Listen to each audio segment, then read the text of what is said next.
Muy buenas noches. El día de hoy tenemos un programa especial para hablar sobre todo lo que ha ocurrido en Ucrania. Y está el día de hoy, esta noche, Aarón Díaz de BitVenue. Hola, ¿qué tal, querido Juan José y querida audiencia? Muchísimas gracias. Vamos a hablar de este tema que se está evolucionando de manera rapidísima. Está muy bueno. Ok, bueno, yo lo que comentaba era que apenas hace una semana estábamos en la parte como que Putin quería liberar o salvar a las regiones de Donetsk y de Lugansk. Y de pronto hemos pasado de una liberación a una invasión de todo el país de Ucrania, eso hay que decirlo. Las tropas están avanzando sobre Kiev y ya en las últimas horas, hemos pasado a una intervención de la Unión Europea, de la OTAN, abiertamente en Ucrania, supuestamente para ayudar a Ucrania, pero esto en la práctica puede convertir a la guerra de Ucrania en una guerra entre Rusia y la OTAN en territorio ucraniano. Entonces ahí el escenario se complica, es una guerra no declarada, pero que se puede salir de control. Como yo les decía, cuando inició la Segunda Guerra Mundial, todo el mundo creyó que el único país afectado iba a ser Polonia. No, y mira, ya empezó, desde mi punto de vista, ya hay indicios de que se están metiendo más países europeos al ruedo. El día de ayer, si no me recuerdo, o el día de hoy, Dinamarca. Entonces, todo esto se da en el contexto, hay que entenderlo. Se está dando en el contexto donde existe el primer esfuerzo por llegar a la paz. O sea, y hay que decirlo, la OTAN no ha hecho nada para ayudar a Ucrania. Al contrario, es echarle más gasolina al fuego para que exista todavía un poco más de conflicto. Y el día en que se intenta hacer la paz, Dinamarca dice que va a aceptar que sus ciudadanos vayan a pelear con el ejército de Ucrania en contra de los rusos. O sea, en la práctica, aunque no lo quieran decir, estás diciendo que le estás abriendo la puerta a que mercenarios, a que parte del ejército de Dinamarca, que se haga pasar literalmente por civiles, puedan entrar a la guerra. Y aquí ya tenemos, ya por definición podríamos empezar a hablar de tercera guerra mundial, porque Dinamarca ya le dio ya le abrió la puerta. Ahora, ¿qué tal otros países? No lo han dicho oficialmente o no lo han dicho públicamente, pero también están enviando tropas, porque por lo que se reporta es que también la OTAN ya tiene tropas en Ucrania. Y además les estaría pasando lo mismo que pasó en Siria, ¿no? Que inicialmente fue un conflicto entre gobierno y rebeldes, ya después metieron tropas todos los países, pero no hubo una declaración de guerra, ¿no? No, y exactamente, cada país ya tiene su ejército y los mismos países se pelearon dentro de Siria, destrozaron a Siria y exactamente está pasando eso con la OTAN y con Ucrania. Y en Ucrania tal vez no se dan cuenta, o tal vez sí, pero están destruyendo a su país a costa de las ganancias de los armamentistas. Entonces, sí, es sorprendente cómo evolucionó tanto desde un Vladimir Putin que nos decía, no voy a invadir a nadie, no voy a hacer nada, y aunque sí hubo demasiadas provocaciones, ya llegamos a un Vladimir Putin donde ya está amenazando con lanzar bombas nucleares. Entonces ya cambió toda la historia, ya estamos en otra guerra distinta, mucho más avanzada y obviamente con tensiones más desarrolladas. Hay que decir que antes de que comenzara este conflicto, el propio Biden había dicho que cuando Rusia invadiera Ucrania, el mundo iba a cambiar, el orden geopolítico de la posguerra iba a cambiar, y la razón es que desde que cayó la Unión Soviética, habíamos tenido un mundo donde el único país que podía invadir a otros países era Estados Unidos. De una u otra forma, el que garantizaba la paz mundial, por así decirlo, era Estados Unidos y sus aliados. Todas las invasiones pasaban por ellos, ¿no? Entonces, si un país se portaba mal, recibía castigo y era el orden global que teníamos, ¿no? Ahora, una vez que que yo puedo decir que Estados Unidos demuestra su debilidad desde el momento en que se sale de Afganistán y deja a los talibanes en la capital, que lo tomen fácilmente, Yo creo que ahí fue el momento clave, lo que cambió todo, porque en ese instante Vladimir Putin se da cuenta que Estados Unidos está en una retirada global del poder y por lo tanto los rusos pueden tomar lo que ellos consideran suyo. Aquí hay que decir, porque hay que decir que esto no se trata de buenos o de malos, se trata de imperios, de zonas de influencia y de la propia seguridad de los países. Ucrania estratégicamente queda en la zona de influencia de Rusia y por eso Rusia se está moviendo para tomarlo, ¿no? Mira, sí. Aquí hay un ejemplo, o más bien hay una definición que le llaman la trampa de Tucídides. En alguna ocasión tuve el privilegio y el honor, por así llamarlo, de entrevistar a Alfredo Jalife. Y yo le pregunté, ¿usted cómo ve? ¿Hay un riesgo de que la trampa de Tucídides termine por materializarse? Y en aquel entonces el doctor me comentó que no, que él no veía ninguno. Y precisamente lo que estamos viendo es Estados Unidos, un imperio que está en descenso, que está intentando agarrarse como puede sus zonas de influencia, mantenerlas, defenderlas. A Europa, ahorita con todo esto que sucedió, Estados Unidos está ganando en el corto plazo y mucho. Porque Rusia, a través de Ucrania, o más bien Ucrania, el punto clave. Era una arma geopolítica en contra de Rusia, porque por ella pasaba el gas que pasaba hacia Europa. Entonces, al momento de que Rusia construye el gasoducto Nord Stream 2, se brinca a Ucrania, lo vuelve insignificante. Entonces, la zona de influencia de Rusia pasa a ser Europa, algo en lo que Estados Unidos jamás iba a permitir de forma pacífica. Por eso se entiende más cómo es que pasa todo esto con Ucrania. Entonces, lo que estamos viendo desde mi punto de vista es esto: el imperio cae mientras el otro bloque imperialista, que viene siendo Rusia junto con China, están ascendiendo. Y estamos a punto de ver este choque entre los dos bloques, por así llamarlo, los dos hemisferios.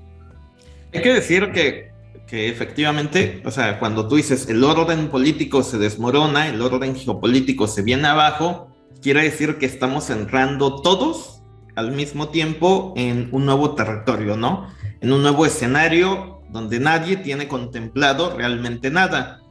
En ese sentido, por ejemplo, cuando todo el mundo se entera que Rusia invade Ucrania, de entrada lo primero que ocurre en Occidente es como un shock, ¿no? Nadie se lo creía, todo el mundo creía que no iba a ocurrir. De hecho, yo semanas antes había consultado o leído varios analistas rusos y todos coincidían, o sea, expertos en Rusia, y todos coincidían en que no iba a ocurrir una invasión en este momento, porque el costo para Rusia iba a ser muy elevado. Pero una vez que ocurre, siento que como que ni Ucrania lo esperaba, ni Europa lo esperaba, y Europa de entrada lo primero que dijo es: no hago nada, no me meto, pero después como que se vino el dilema de si no te metes, pues China puede invadir y tomar Taiwán, o el orden se puede romper. Y entonces, ya para el fin de semana, los países europeos y Estados Unidos deciden meterse, sancionar a Rusia. Esto se supone, para evitar que otros países quieran imitar a Vladimir Putin, ¿no? Para evitar que se puedan desencadenar nuevas guerras. Entonces, ya inicia toda una serie de sanciones económicas que suponemos, o bueno, que por lo que se ve, sí van a golpear un poco más fuerte a Rusia. El detalle, el peligro, es que podemos entrar en una escalada de yo te pego, tú me pegas, yo te pego más fuerte, tú me pegas más fuerte, y a ver hasta dónde acabamos, ¿no? Sí, efectivamente, y las sanciones, yo voy a abrir la pregunta, ¿eran para Rusia o eran para Europa? Porque tanto van a pegar. Estaba leyendo en la mañana un análisis que hacía un analista de JP Morgan, donde nos decía: Rusia está a punto de entrar en una recesión gracias a estas sanciones. Y yo me pregunté, ¿solo Rusia?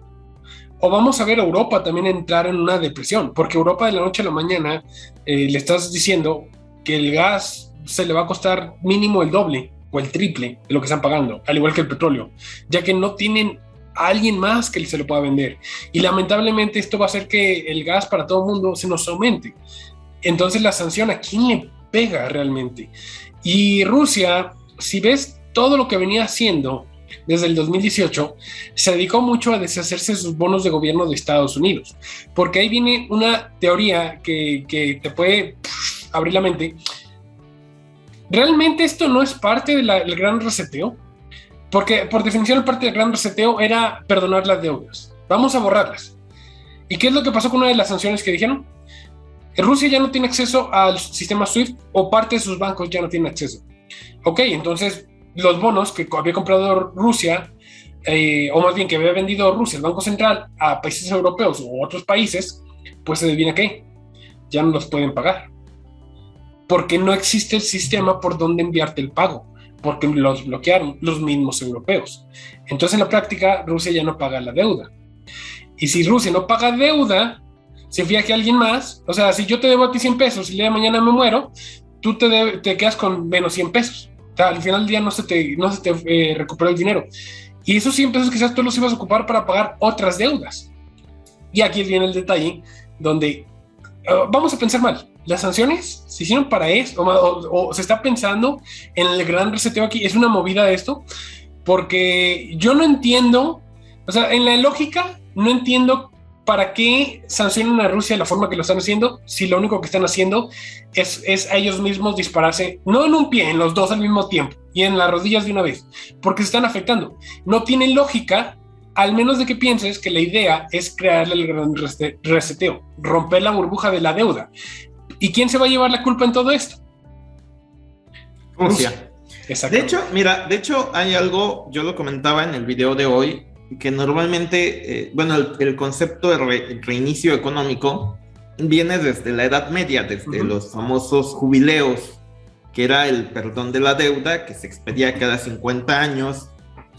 Esto por el Vaticano. El Vaticano era el que dirigía el año del jubileo, donde básicamente todo el mundo perdonaba las deudas de todos los demás, y todo regresaba al viejo status quo. Era una forma de, por así decirlo, de no avanzar económicamente, propia de la Edad Media.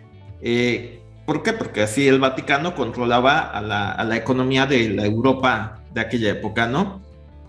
Ya una vez que entramos en el Renacimiento, la forma de reiniciar la economía, antes era expulsando a los banqueros del pueblito, ¿no? Cuando se hacía el jubileo siempre se expulsaban a los banqueros, que eran, en su mayoría, pertenecían a los judíos, ¿no? Entonces, ya cuando inicia la época del Renacimiento, del descubrimiento de América, el reinicio económico se lleva a cabo siempre, por lo regular, por medio de guerras. Es decir, las guerras, por definición, te reinician la economía, te reinician la vida. La Segunda Guerra Mundial, lo que vimos fue a los alemanes que no pagaron mucha de su deuda, y también, que hay que decirlo, los alemanes perdieron sus ahorros, muchos, durante la Segunda Guerra Mundial, pero al mismo tiempo todos sus créditos fueron eliminados. Entonces, esto de la guerra es una forma un poco salvaje de reiniciar la economía, porque pierdes, por un lado, mucha deuda, es destruida, también mucha riqueza, y la gente en general está tan ocupada documentando el horror de la guerra, que se olvida de todo este tema económico, ¿no? Como en Ucrania, lo primero que ocurre en Ucrania son filas en los cajeros automáticos, ¿no? Sí, hablando de los cajeros, ya empezó las corridas, por cierto, las corridas de bancos. Esto es un poco la tangente. Ya empezaron porque la gente está yendo por su efectivo, y si sabes un poco más de finanzas, sabes que los bancos no tienen el efectivo que deberían de tener. Entonces ya cayó el primer banco, ya empezamos a ver el momento de Lehman Brothers, por así decirlo, pero en versión rusa, porque uno de los bancos principales de Rusia, el Stepa Bank, es ese mero, ya va a tener que quebrar en Europa porque se quedó sin efectivo, con las sanciones que le pusieron ya no va a tener, la gente llegó por el efectivo y está tronando. Y el efecto es que puede tener un efecto dominó, donde otros bancos van a empezar a fracasar. Pero sí, volviendo al tema de las deudas y los reinicios económicos, desde el punto de vista tiene mayor sentido. Una guerra es una destrucción de capital. Es la verdad, al final del día, una ciudad con tecnología, con trabajos, con producción, es capital. Y lo destruyes, estás destruyendo capital, puede iniciar desde cero. Entonces, algo similar pasó en la Segunda Guerra Mundial, pero en el lado de Estados Unidos, donde el gobierno primero creó mucha deflación de golpe, y lo que se conoce como la Gran Depresión, y cuando quiso reactivar la economía, empezó a crear mucha inflación de golpe. Pero, o sea, en ese trance, el gobierno se adueñó de la riqueza y empezó desde cero y la gente empezó sin nada. Entonces, vería fácilmente que esto podría ser. Llegué a escuchar de alguien que ve que esto de Rusia está de acuerdo con Estados Unidos y hay tratos y todo esto se está haciendo con la intención precisamente de eso, de crear o sea, que todo está pactado, Rusia tú vas a hacer el malo, vas a crear todo esto, pero en la práctica, ¿será? No sé, que suena a gran reseteo bastante, que suena a que van a destrozar deudas, van a perdonar deudas, ya Estados Unidos ya dijo que le va a expropiar riqueza a Rusia, se la va a borrar, entonces estamos... Bueno, mira, te lo pongo así, imagínate que tú vivieras en Ucrania, ¿no? Vivieras en Kiev, ¿no? Y tú dices, ¿sabes qué? Yo tengo mi trabajo, tengo mi vida normal, mi vida cotidiana, tengo mis hijos, todo. Estoy pagando mi hipoteca, estoy pagando mi coche, yo estoy aquí feliz de la vida, ¿no? Pero a Putin se le ocurre invadir tu país, ¿y qué es lo que haces? Y entonces tú estás tranquilo, feliz de tu vida, pagas tu hipoteca, pagas tu coche. Y una vez que llegan las tropas rusas y te enteras que Putin quiere tomar tu ciudad, pues yo creo que ya no vas a pagar tus deudas, ya no vas a pagar tu hipoteca, ya no te va a importar si quedas mal con el banco, es más, ni tu trabajo te va a importar, de ese tamaño es la guerra. Lo único que te importa es huir, sacar tu dinero del cajero automático, y una vez que ya llegas a Polonia, o a Alemania, o a donde sea, reinicias tu vida, ¿no? De una u otra forma, pues dices, ¿sabes qué? Mi casa que yo tenía, que ya iba a terminar de pagar, pues ya la bombardearon, o ya no puedo regresar porque el país quedó dividido, fraccionado, etcétera, ¿no? En ese sentido, eso es la guerra por naturaleza, es un golpe a la vida de todos aquellos que lo sufren, ¿no? Y en el mejor de los casos te conviertes en un refugiado que puede comenzar una nueva vida. Reinicias tu vida en el extranjero con todo lo que ello implica, te quedas sin casa, te quedas sin coche, te quedas sin deudas también, porque posiblemente a tu banco también ya lo bombardearon, entonces ya no tienes a dónde ir a pagar. Imagínate que al Banco Azteca lo bombardean, pues ya te liberas de deudas de Banco Azteca, ¿no? Entonces, eso es lo que implica un reinicio económico cuando es una guerra, ¿no? Obviamente en este caso estamos hablando de Ucrania nada más, pero si la guerra o las sanciones se extienden, van a generar un efecto como ya están generando en países como Rusia, donde ya ahorita hay casos de gente, extranjeros, que ¿qué haces? Te quedas sin dinero, sin tarjeta de crédito, y aparte las aerolíneas suspenden los vuelos y te quedas ahí varado en Rusia. Y lo mismo con los rusos que están en el extranjero. Tú como ruso, imagínate que estás en México de vacaciones en Cancún y tu tarjeta de crédito deja de funcionar y ya no puedes regresar a Rusia porque no hay vuelos. Entonces sí me explico, ¿no? Sí, mira, ese es un reseteo en el sentido micro, en la microeconomía. Y te digo, por un lado, sí, tienes razón, crea caos en la vida social de las personas tienen que empezar desde cero. En el sentido macro, los países empiezan a hacer exactamente lo mismo, pero sin tener que huir. Simplemente, mira, en el 2018 cuando ganó el 2016 Donald Trump, cerca del 2018, cuando empezó la guerra contra China, cada vez más fuerte, una de las cosas que le decía a Donald Trump que quería hacer era, no sé si te acuerdes, dejar de pagar los bonos del tesoro que tuviera China. O sea, Rusia ahí se enteró y dijo, vámonos, o sea, patillas, ¿para qué las quiero? Vendo todo esto y compro oro. Y ahora tienen 2.300 toneladas de oro, que te voy a decir una jugada que están aplicando los rusos. Ahorita te la cuento, pero en ese entonces Estados Unidos ya decía lo que iba a hacer, o sea, ya no lo había enseñado, o sea, no creo que a Donald Trump se le hubiera ocurrido. Y yo creo que tenía asesores que le dijeron, oye, ¿sabes qué? Podemos utilizar esto. Y es parte de, entonces ahorita ya tenemos también el tema de Taiwán con China. Bueno, una de las consecuencias que probablemente va a pasar es que Estados Unidos va a borrar su deuda, va a decir, Estados Unidos ahorita tiene 130% del Producto Bruto en deuda. Simplemente va a decir, ¿sabes qué? Rusia, ya no te voy a pagar nada, China, ya no te voy a pagar nada. Vámonos, sencillo. Y ya borraste deuda. Y te voy a decir un tip que mucha gente no lo está tomando en cuenta con el oro en Rusia, porque Rusia se adelantó mucho a esta situación.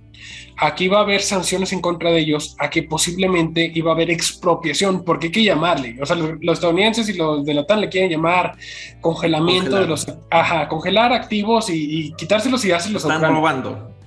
Es expropiación. O sea, ¿dónde está? Ahora sí que... Exactamente, es expropiación. Si no manejan distintas cifras, 200,000, 300,000 millones, llegan incluso a decir hasta 600,000 millones de dólares, pero Rusia ahorita en oro tiene cerca de 150,000 millones. Y adivina qué es lo que hace una guerra, crear incertidumbre, y lo primero que se compra es el oro. Entonces, cuando le destruyes la riqueza de aquel lado, la gente se asusta, compra oro y le estás pasando la riqueza de todas formas a Rusia. Entonces, al final del día, no se va a ver tan afectado. De hecho, yo lo que decía es que esta guerra ya venía manufacturada desde 2014. Era algo que iba a ocurrir sí o sí. Todo el mundo quería que no ocurriera, todo lo que implica, pero Putin desde aquel entonces se vino preparando, ¿no? Acumulando oro, vendiendo sus bonos del tesoro de Estados Unidos, y todo porque al final sabía los riesgos de las sanciones. Al final, una guerra implica un choque comercial, económico brutal, como fue la Segunda Guerra Mundial, donde ya no hubo comercio entre los distintos países y se entra en un escenario muy difícil, ¿no?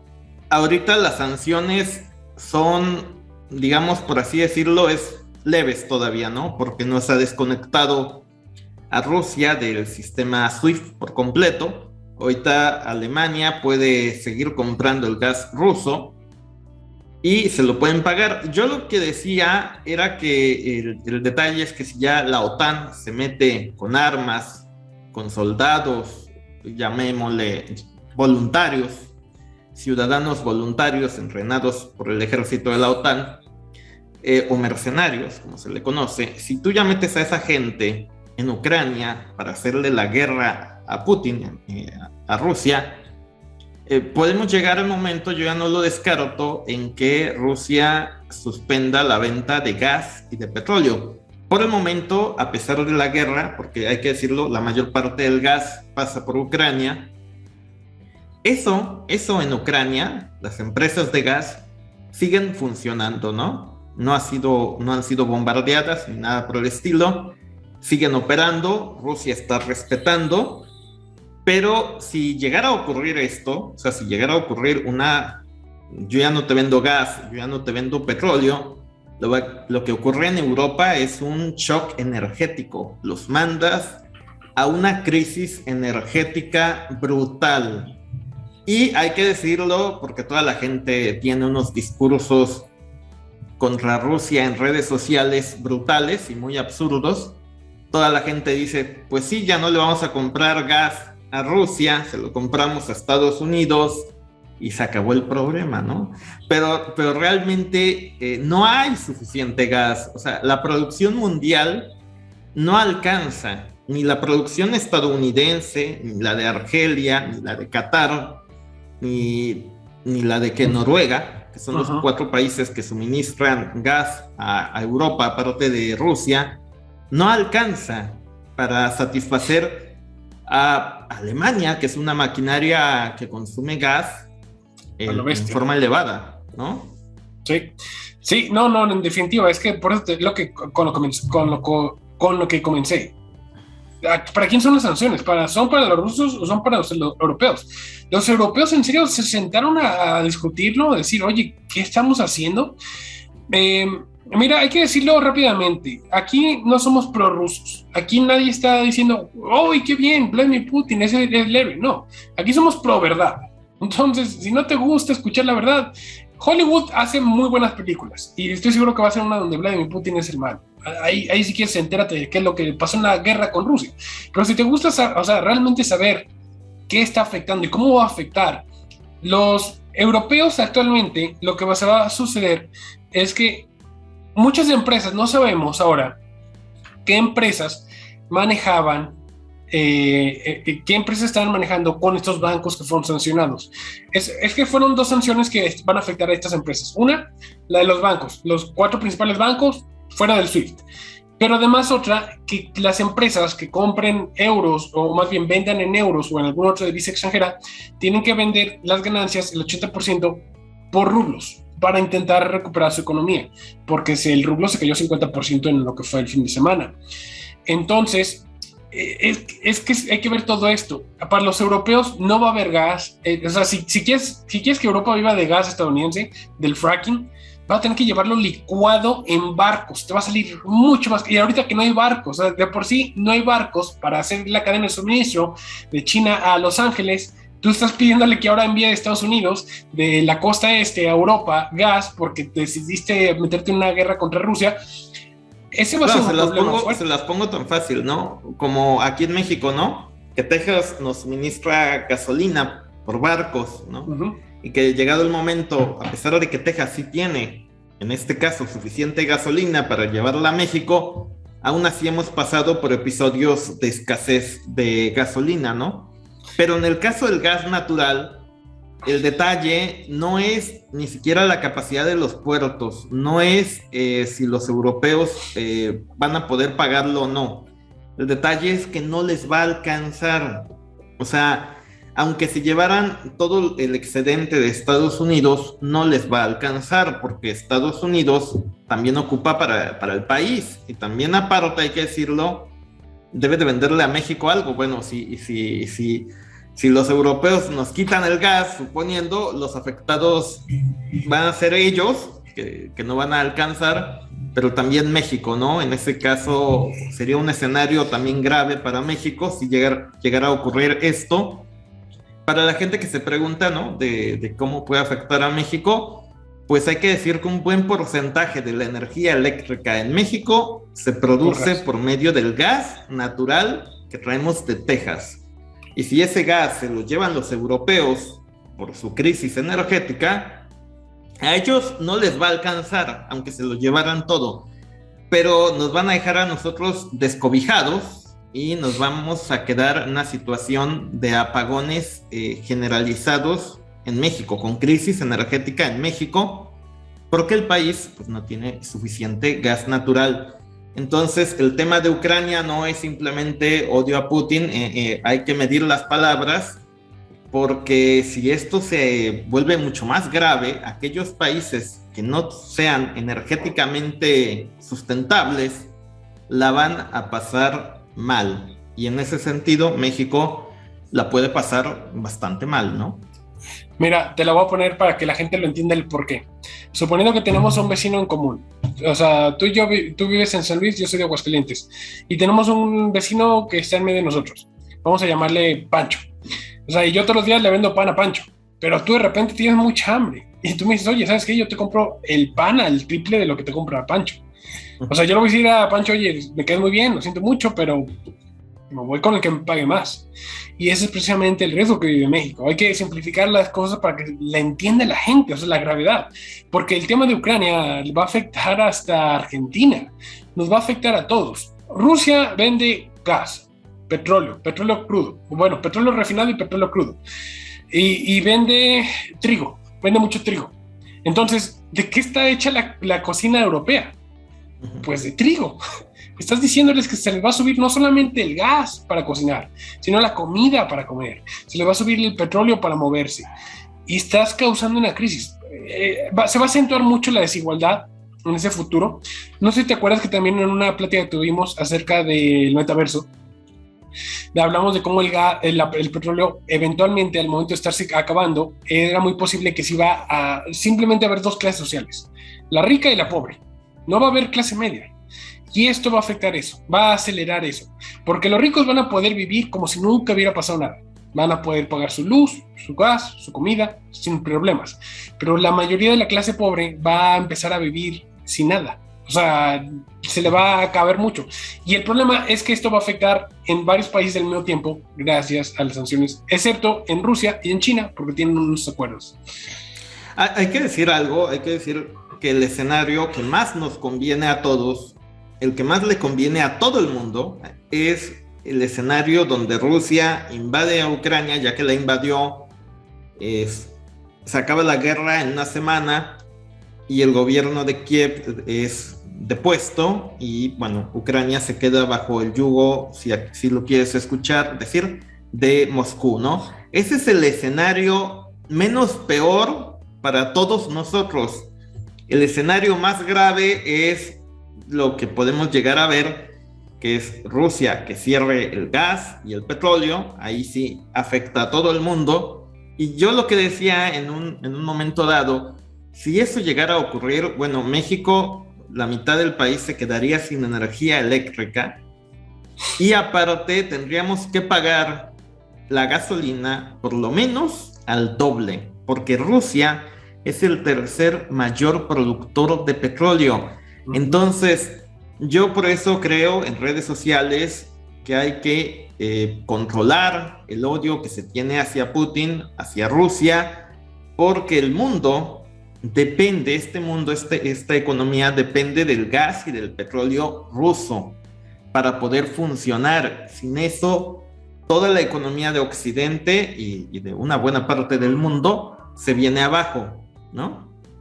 Sí, pero es que simplemente somos adictos al petróleo. La gente no lo entiende. Mira, el escenario menos peor. Rusia el día de mañana, saca a Zelensky y es más, vamos a decir que es democrático. Vamos a decir que Vladimir Putin es democrático. Les dice, usted ejército, pongan y hagan unas elecciones y ya yo no me meto, nada más que ya no se pasen de lanza con Donbass. Ok, ya todos vámonos a sus casas, se acabó.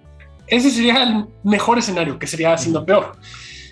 Pero la gente, yo he visto también que dice, no, que Ucrania resiste. ¿Sabe lo que implica que Ucrania resiste? O sea, tú estás pidiendo entonces que Rusia se meta o sea, que esté literalmente contra la pared. Porque si Rusia cae, significa que hay bombas nucleares detonando. Y este es otro problema mucho más grave, porque... Otro escenario que nadie quiere pensar. Exactamente, pero están hasta el momento de decir, sí, que Ucrania se salve, que gane Zelensky. Ok, entonces estás apoyando que vaya a haber un ataque de bombas nucleares, porque eventualmente eso es lo que haces. Si Rusia se ve en un conflicto donde se está amenazando ya su existencia, no tomes o sea, ya lo dijo Vladimir Putin, ya está la carta nuclear en la mesa. No la quiere jugar y no nos conviene a nadie que la juegue, pero ya está. Entonces, lo mejor que nos puede pasar es que ya termine, van a sancionar a Rusia, poquito, tal vez levesón, se queda con Ucrania, o Ucrania termina siendo independiente, ya fuera de las garras de la OTAN y de los gringos. Al final del día los gringos van a terminar perdiendo porque elevaron el precio de la gasolina, del gas y del petróleo. Ellos van a perder a través de la inflación. La última vez que tuvimos una inflación así fue en 1980, donde la inflación llegó al 20%, por el embargo de Irán, si no me recuerdo, o Irak. Y terminaron subiendo las tasas de interés, o sea, la deuda, al 20%. Y fue la única manera en que lograron tumbarla. Ahorita estamos en un escenario posible donde la inflación se vaya a subir de manera oficial. Digo, de manera no oficial ya está al 20%, pero de manera oficial a un 20%. Ahorita no hay nada que hacer. O sea, literalmente el gobierno no puede hacer nada. No tiene herramientas, porque está tan baja la tasa de interés, está al 0.25, que solo subirla a más del 3% haces que Estados Unidos empiece a explotar como si fueran fuerzas artificiales. No hay nada que puedan hacer. Subirle al 20% ya es, no hay, o sea, ni de broma. Estamos hablando que es un escenario imposible. Entonces, Estados Unidos al final ya va a perder más que todos. Al principio va a ganar, y es lo que estamos viendo. Estados Unidos está ganando en influencia. La única forma es por eso que les digo, lógicamente no tiene sentido las sanciones, porque van a aumentar la inflación en Estados Unidos. Al menos de que la intención sea el gran reseteo, perdonar deudas. En ese sentido, hay que recordar que desde junio del 2020, bueno, desde el junio del 2020 se viene hablando el Foro Económico Mundial de la necesidad de reiniciar la economía, pero el año pasado realizaron un simulacro, en junio también del año pasado, que se llamaba Cyberpolygon, en el que se planteaban un ciberataque a gran escala contra algún banco, alguna institución financiera, y todavía en diciembre, los últimos días de noviembre del año pasado, se llevó a cabo un simulacro entre 10 países importantes, Estados Unidos, Japón, Alemania, de un simulacro también muy fuerte, donde se hablaba de que los bancos cierran en Occidente, hay que decirlo, ya no en Rusia. Y la propia Reserva Federal, en un discurso, creo que fue el 15 de diciembre, advertía que el mayor riesgo para el mundo financiero era un ciberataque a gran escala. Casualmente, ahora que ha pasado todo esto, ya se está hablando del riesgo de ciberataques rusos contra bancos estadounidenses. Es decir, que nos puede pasar lo de Mr. Robot, que tú un día llegues, no sé, a tu banco, si vives en Estados Unidos, porque esperemos que a México no lo hackean, pero si estás en Estados Unidos, imagínate que llegas a tu banco, que te despiertas temprano y te dicen, ¿sabes qué? El banco ha sido hackeado, no puedes retirar fondos, no puedes realizar compras. Te estaría pasando exactamente lo que le está pasando a los rusos que viven ahorita en el extranjero, o a los extranjeros que están en Moscú, que no tienen acceso a sus fondos bancarios, ¿no? Por esto de las sanciones. En este caso, te quedarías sin fondos por culpa de los hackers. Ahora, sí, por supuesto, va a ser horrible. Alguna vez creo que te lo planteé y tú dijiste, si eso llega a pasar, sería muy feo, la gente se molestaría mucho y se necesita a alguien, un chivo expiatorio, ¿no? Alguien a quien se le puede echar la culpa, y pues ahí está Putin, ¿no? Mira, tengo que admitirlo, tengo que ser humilde y decir, yo no creía que ibas a tener razón en ese sentido, y tienes toda la razón. Entonces yo decía, yo no quiero creer, es un escenario, pero no quiero creer que las élites están dispuestas a hacer Mr. Robot en la vida real. Y por eso te decía, el escenario está, pero posible no lo creo.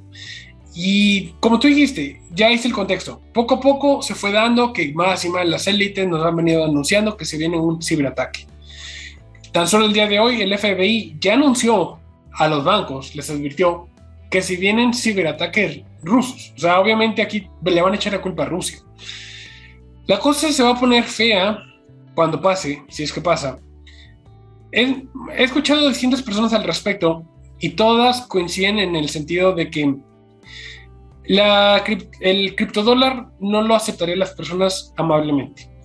O si la Reserva Federal te dice mañana, oye, ¿sabes qué? Te voy a dar un criptodólar, es una CBDC, acéptale, es una cuenta de banco directo con nosotros, la gente no lo va a usar, porque te van a espiar, te van a seguir en todo momento. Y además de que posiblemente ya te vayan a, o sea, si te gustó cómo China, si te encanta cómo China mantiene el control sobre sus ciudadanos, te va a encantar cómo va a estar el dólar, el criptodólar, porque va a ser exactamente lo mismo. La vas al el partido político incorrecto, bueno, te pueden sancionar a través de ahí. Va a ser un mayor control. Y la única forma en que la gente abiertamente, ahora sí que hasta alce las manos y agradezca a Jerome Powell, el presidente de la Reserva Federal, es que existe una crisis. Que existe una crisis tan fuerte que cree y sacuda a Estados Unidos y lo haga casi implosionar. Pero tiene que ser algo controlado. Y nadie quiere pagar ese precio político. Pero si ahorita está Rusia, el tema de guerra, Rusia, lo sancionamos, Rusia nos ataca, congela, destruye los récords de cuánto debes, también de nuevo, reseteo económico, cuánto debes, cuánto tienes, pues la Reserva Federal te va a decir, oye, no te preocupes, fíjate que yo tengo un criptodólar, el cual es inhackeable por tecnología blockchain, te lo implemento, y ahí está, ya lo puedes empezar a utilizar, y es más, a todas las personas les empezó a dar $1,000 al mes para que salgan adelante. Y ahí es cuando la gente va a decir gracias por protegernos, por cuidarnos. Bueno, creas una situación grave y ya después ofreces una solución, ¿no?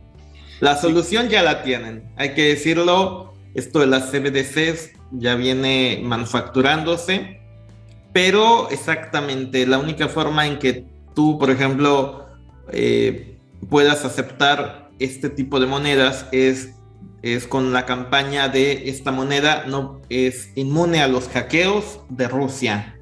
Si tú mantienes tu dinero en el banco, pues puede ser que el día de mañana vuelva a ocurrir otro ataque ruso contra el banco y te quedes sin fondos, digamos algo así ligero, ¿no? 3 días, ¿no? Sin dinero, sin acceso a tu dinero. Una semana o un mes, puede ser también. Y entonces las empresas, el gobierno, dice, ¿sabes qué?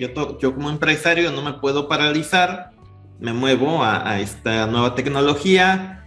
Va a ser una transición financiera forzada, así como ocurrió con Zoom, así como la gente de la noche a la mañana tuvo que usar Zoom, que nadie sabía cómo se usaba, y todo el mundo con la pandemia se puso a usarlo, ¿no? Y va a ser algo similar, los negocios se pasaron a vender en línea, hubo una transición digital forzada.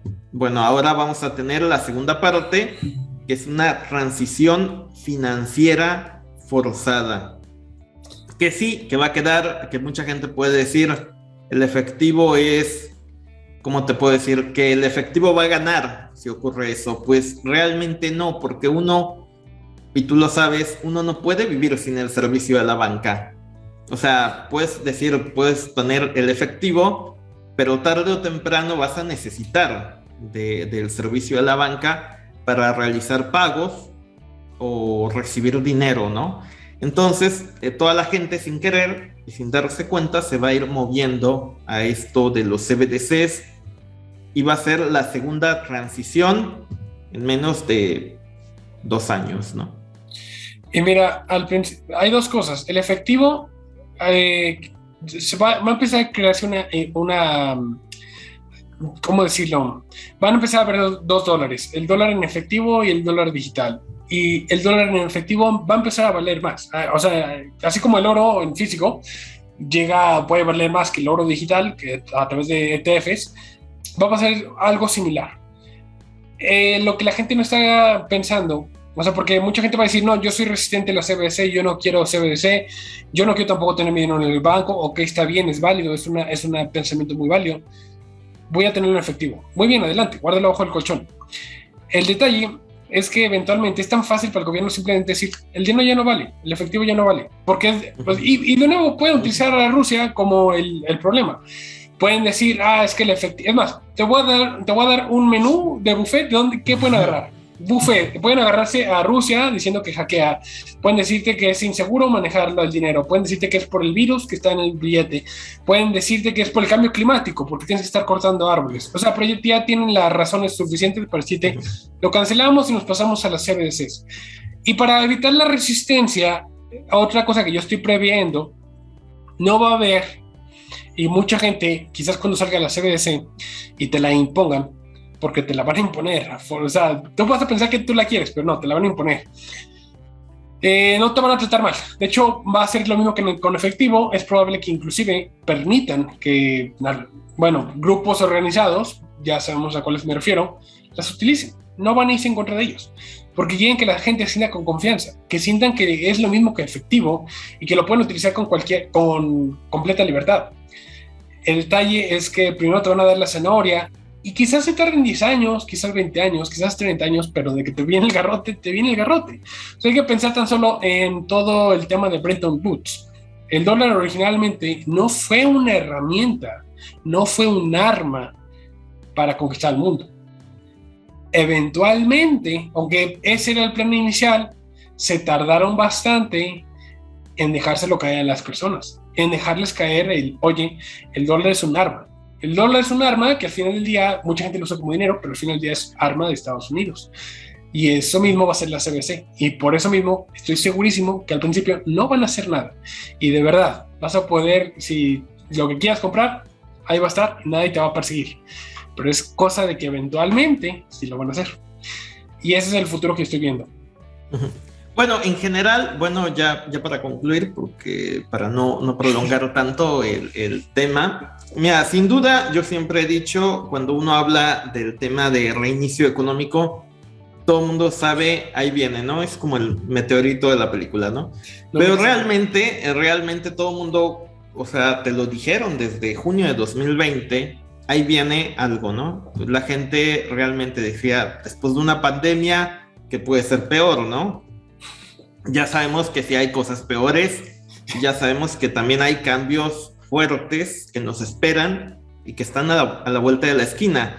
Ahora, ¿cómo se va a ir desarrollando todo esto? Yo te lo digo, yo esto de los ciberataques de Mr. Robot, bueno, sabíamos que podía pasar, ahora ya sabemos más o menos por dónde va a ir el golpe, o por dónde viene, pero eventualmente las guerras va a implicar toda una serie de cambios. Ahorita podemos imaginarlo, hay muchísimas dudas, muchísimos escenarios posibles, alternativos, porque al final no hay un control total del mundo.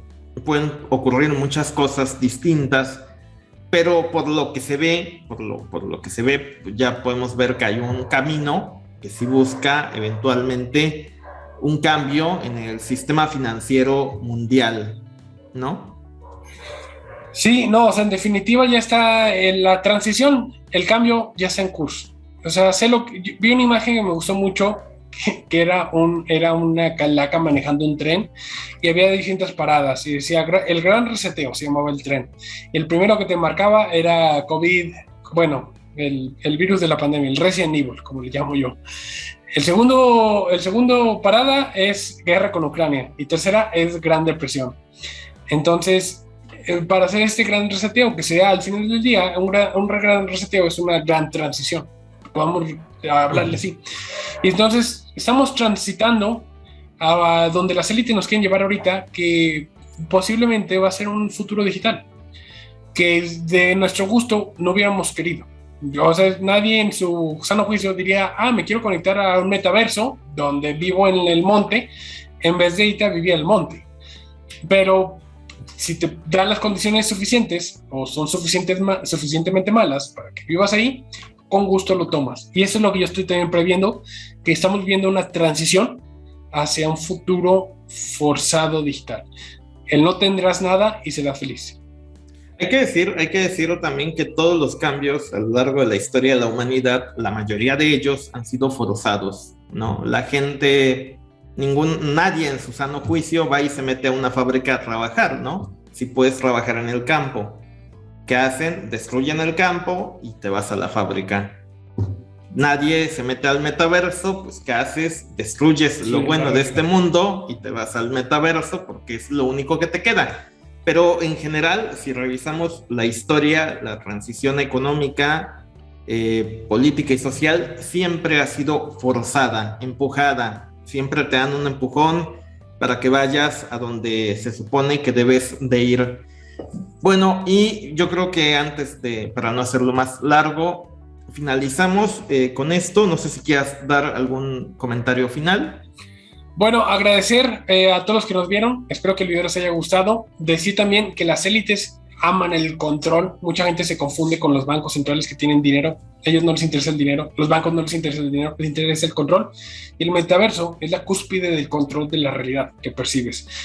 Yo les agradezco a todos ustedes por haber visto este video. Les agradezco a Juan José. Espero también pronto volvernos a ver. Y muchísimas gracias por el video. Comenten, compartan y denle like. Y bueno, a Aaron Díaz lo hallan en su canal, BitVenu, el enlace lo dejo en la parte de abajo y y también, bueno, de todo lo que hablamos aquí, que se me pasó decirlo al inicio, también lo encuentran allí abajo, ¿no? Gracias, suscríbete, seguiremos informando.